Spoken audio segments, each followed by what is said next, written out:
नमस्कार, one India Hindi में आपका स्वागत है और मैं हूं आपके साथ विवेक। देश में कोरोना का संकट गंभीर होता जा रहा है क्योंकि कोरोना वैक्सीनेशन की रफ्तार धीमी पड़ गई है। वजह है वैक्सीन की कमी। ऐसे में सरकार कोरोना से निपटने में विफल साबित हो रही है। वैक्सीन की पूर्ति के लिए अब सरकार वैक्सीनेशन को लेकर कई अलग अलग कदम उठा रही है, जैसे वैक्सीनेशन की आयु सीमा का दायरा बढ़ाना या फिर दूसरे डोज के बीच अंतराल को बढ़ाना। अब वैक्सीनेशन में आयु सीमा का दायरा बढ़ाने पर केंद्र के कोविड वर्किंग ग्रुप के प्रमुख ने आपत्ति जाहिर की है।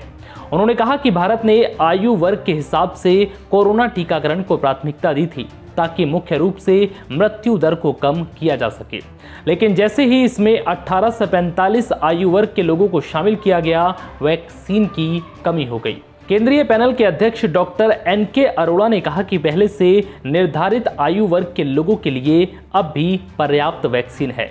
डॉक्टर अरोड़ा ने एनडीटीवी को बताया कि वैक्सीन का दायरा बढ़ाकर 18 से 45 साल के लोगों को शामिल करने पर स्पष्ट रूप से दिख रहा है कि वैक्सीन उपलब्ध नहीं है और टीके की कमी है।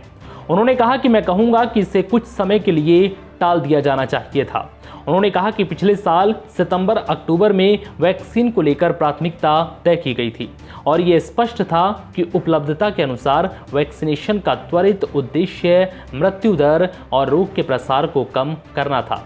जाहिर सी बात है कि सबसे पहले जोखिम वाली आबादी को लक्षित किया जाना चाहिए था। National technical advisor group of immunization के सदस्य डॉक्टर अरोड़ा के मुताबिक यही वजह थी कि 45 साल से ऊपर के लोगों और फ्रंटलाइन वर्कर्स को चुना गया। उन्होंने कहा कि आज भी जुलाई के लिए उनके लिए पर्याप्त वैक्सीन है। उनके लिए 50 से 55 करोड़ डोज उपलब्ध होंगे। डॉक्टर अरोड़ा ने जोर दिया है कि यहाँ तक कि अभी विदेशों में भी वैक्सीन उपलब्ध नहीं है।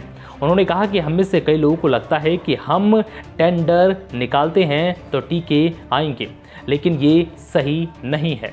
विश्व स्तर पर शायद ही कोई टीका उपलब्ध हो क्योंकि ये अत्यधिक प्रतिबद्ध विनिर्माण है जिस पर कुछ उच्च आय वाले देशों ने एकाधिकार जमा लिया है। फिलहाल इस वीडियो में इतना ही। नमस्कार।